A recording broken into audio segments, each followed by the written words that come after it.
Well, we put ourselves in a hole real quick with 21-0, and when you do that, it just changes the flow of the game. You know, you don't get a chance to play it how you wanted to in all 3 phases, and so again, we got to own up to that. That was turnovers on offense, missed opportunities there. That was big plays on defense, and put ourselves in a hole. Saw us starting to fight back there at the start of the second half, and then again, an explosive kind of put some separation in the game. So this is a humbling lead. This is a humbling day, and you know, we're going to have to quickly be able to make the corrections and put this behind us, and we still have plenty to play for next week in Kansas City. Zac, you talked about the road to the playoffs usually goes through the North Row, and 5 against them. Is there a common denominator?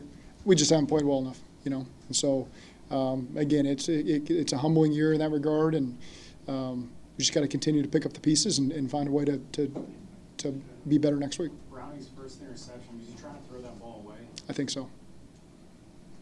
Were there any common denominators in what was going on with you guys on defense and allowing George Pickens to have the day? It was just some one-on-ones. It was as simple as that. Did you feel like the energy was good coming into the game? Yeah, we felt great. You know, the energy was great. I thought practice was really good.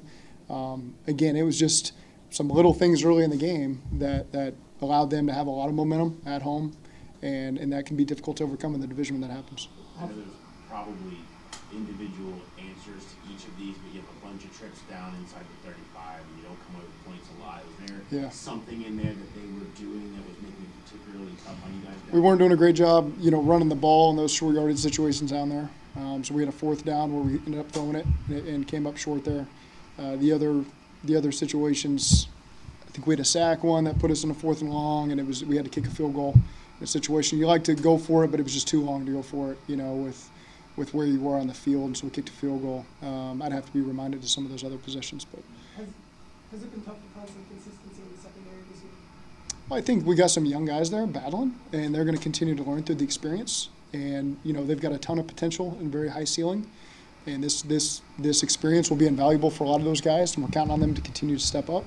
And so, again, that's part of life, playing as a young guy in the NFL. Do you feel like Jake is maybe just pressing a little bit too much in certain spots over there? It's difficult, you know, when you get behind against that defense and they're just teeing off, rushing the passer, and we're not having great success in the run game. You know, it makes for a tough day. It's tough to play quarterback on the road in that environment. And so, again, I've got to do things that help us more on offense to put us in a better position.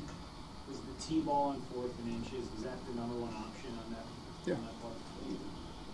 Is there maybe a greater level of frustration knowing what you guys, you know, the position you could have put yourselves in? With the We don't overreact. Again, we've done some really good things the last couple of weeks. Today wasn't a great experience for us.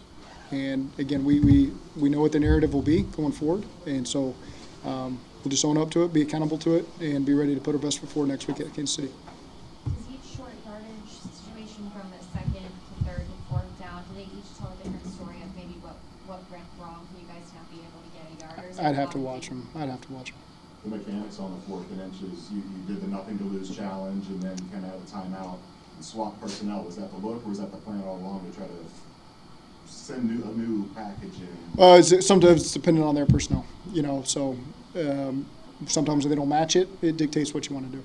You had a play, Andre had a really nice catch on the sideline, a challenge, got Yeah. overturned. Was that supposed to be a quick play, or that Jake audibled off? No, he didn't audible. I pulled us out of it. You know, I can own up to that. It felt like we had it, looked like we had it.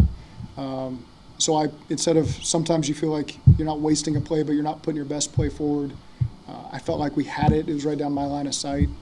I obviously didn't see the hand. Even on the replay, we still felt like it was 50-50. It's surprising sometimes how those things go.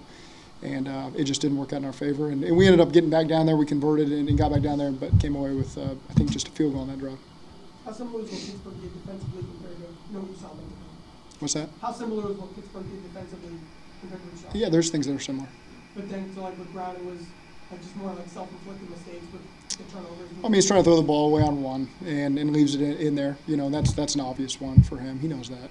I'm trying to think if the second one was, you know, Highsmith made a great play. I mean, a defensive end dropping in the middle of the field, made a good play on that third one. And the second one, you know, we're trying to hit a high cross, and I think the safety in there picked that one off.